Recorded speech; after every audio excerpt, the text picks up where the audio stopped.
అత్యుత్తమ ప్లేస్మెంట్స్ తో ఎంఎన్సీ కంపెనీలలో ఉద్యోగమే లక్ష్యమా? ఇంజనీరింగ్ చదవాలనే మీ పిల్లల కలని కేజీ రెడ్డి కాలేజ్ తో నిజం చేసుకోండి.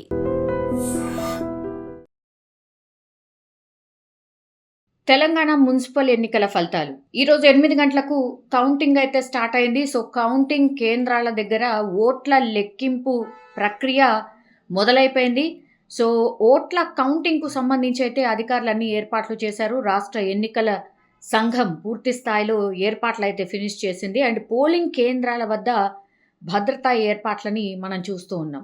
ఓట్ల లెక్కింపు సమయంలో కౌంటింగ్ హాల్లోకి కేవలం సూపర్వైజర్లు, అసిస్టెంట్లు, అట్లాగే అభ్యర్థులు, ఎలక్షన్ ఏజెంట్లు, కౌంటింగ్ సిబ్బందిని మాత్రమే అనుమతిస్తూ ఉన్నారు. ముందుగా పోస్టల్ బ్యాలెట్లని లెక్కించిన తర్వాత ఆ తర్వాతనే సాధారణ బ్యాలెట్ బాక్స్లను కౌంటింగ్ చేయబోతున్నారు.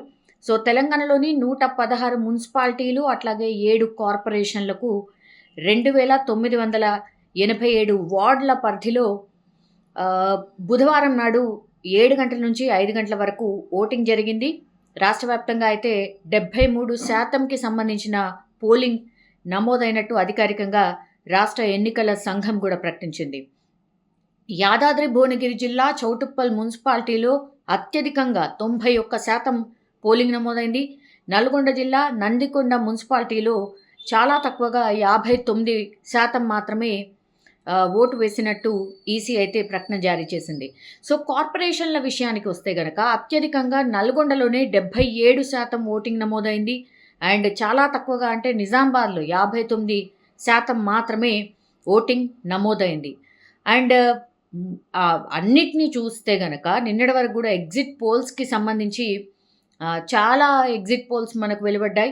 అత్యధిక స్థానాల్లో అయితే కాంగ్రెస్ పార్టీ గెలిచే అవకాశం ఉంది అని అంటూ కూడా పీపుల్స్ పల్స్ సంస్థ అభిప్రాయపడింది. 123 మున్సిపాలిటీలకు గాను కాంగ్రెస్ 68 నుంచి 76 గెలుచుకోవచ్చు అని చెప్తోంది. బీఆర్ఎస్ పార్టీ 29 నుంచి 36, బీజేపీ 3 నుంచి 5 స్థానాల్లో గెలుపొందే అవకాశం ఉన్నట్టు ఈ సర్వే సంస్థ అయితే చెప్పింది. సో ఇట్లా సర్వే సంస్థలు కూడా వాళ్ళ అభిప్రాయాల్ని ఎగ్జిట్ పోల్స్ ద్వారా చెప్పే ప్రయత్నం అయితే చేశాయి.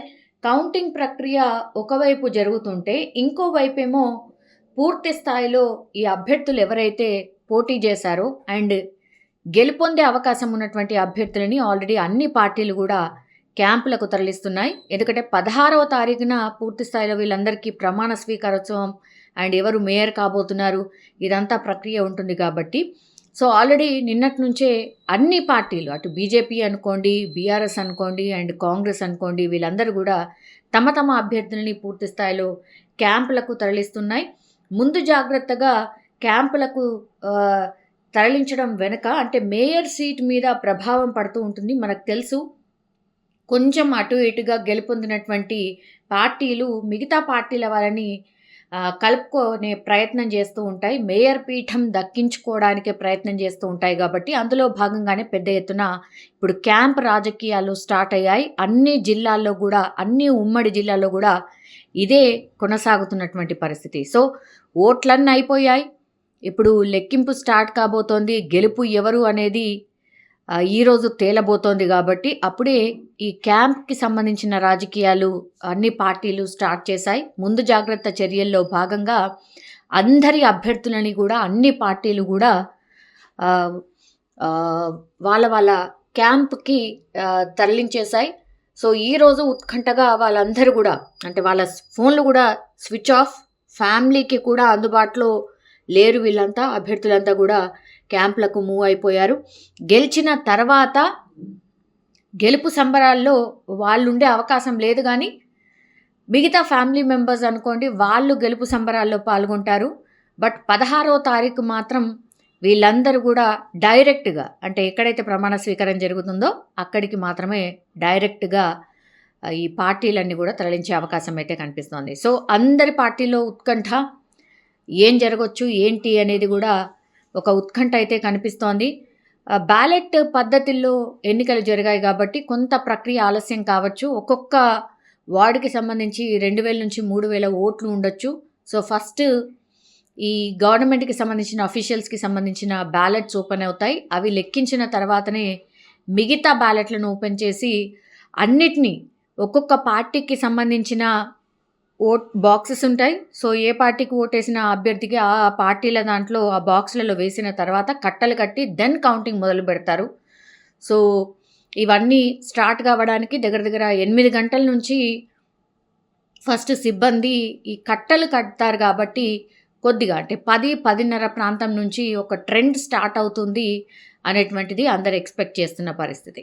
సో, కౌంటింగ్ కేంద్రాల వద్ద అయితే పోలీసులు భారీ భద్రతా ఏర్పాట్లు చేశారు. రాష్ట్ర వ్యాప్తంగా సుమారు 12,000 మంది పోలీసులు, సాయుధ బలగాలు కావచ్చు, క్విక్ రెస్పాన్స్ టీమ్స్ కావచ్చు పూర్తిగా మోహరించున్నారు.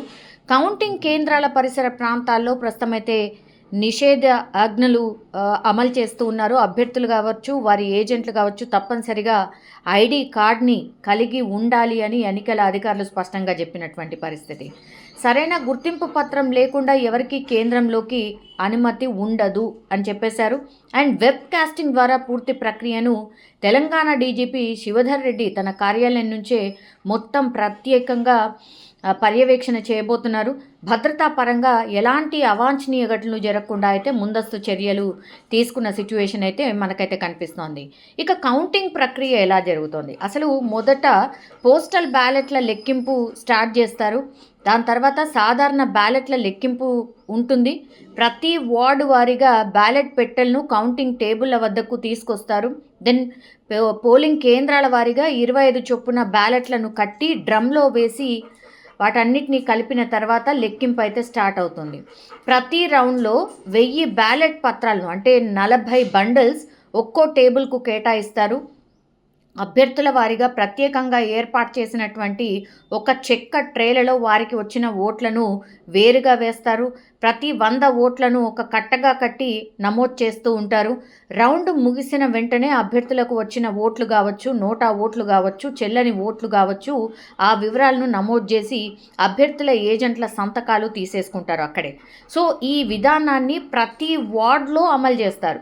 కౌంటింగ్ పూర్తయిన తర్వాత మాత్రమే విజేతలకు అధికారిక ధృవీకరణ పత్రాలు అందజేస్తారు. ఈ నెల 16వ తేదీనే మున్సిపల్ చైర్మన్లు, వైస్ చైర్మన్లు, కార్పొరేషన్ల మేయర్లు అట్లాగే డిప్యూటీ మేయర్ల ఎన్నికలు జరగబోతున్నాయి. సో, రాష్ట్రంలో 116 మున్సిపాలిటీలో మొత్తం 2,582 వార్డులు ఉన్నాయి. అందులో 12 వార్డులు ఏకగ్రీవం అయిపోయాయి. ఒక వార్డులో ఎన్నిక వాయిదా పడింది. మిగతా 2,569 వార్డుల్లో పోలింగ్ అయితే నిర్వహించారు. సో, ఈ స్థానాలకు 10,719 మంది అభ్యర్థులు పోటీ పడ్డారు. అదేవిధంగా 7 మున్సిపల్ కార్పొరేషన్లో 414 డివిజన్లు ఉన్నాయి. అందులో 2 డివిజన్లు ఏకగ్రీవమైనాయి. మిగిలిన 412 స్థానాలకు గాను పోలింగ్ జరిగింది. 2,225 మంది అభ్యర్థులు బరిలో నిలిచిన పరిస్థితి. సో, ఈసారి ఎన్నికల కౌంటింగ్లో పూర్తిగా పారదర్శకత పాటించబోతున్నామన్నటువంటి మాట చెప్తున్నారు. ప్రతి దశలో వీడియో రికార్డింగ్ ఉంటుంది, సీసీ కెమెరా నిఘా ఉంటుంది, మైక్రో అబ్జర్వర్ల పర్యవేక్షణ అన్నీ కూడా చేపట్టబోతున్నారు. అభ్యర్థుల ఏజెంట్ల సమక్షంలో ఓట్ల లెక్కింపు నిర్వహిస్తారు కాబట్టి అంతా కూడా పారదర్శకంగా అందరి ముందటనే జరుగుతుంది అన్నటువంటి మాట చెప్తున్నారు. సో, ఎన్నికల ఫలితాలపై అధికార ప్రతిపక్ష పార్టీలోకే ఒక ఉత్కంఠ అయితే ప్రస్తుతం కనిపిస్తోంది.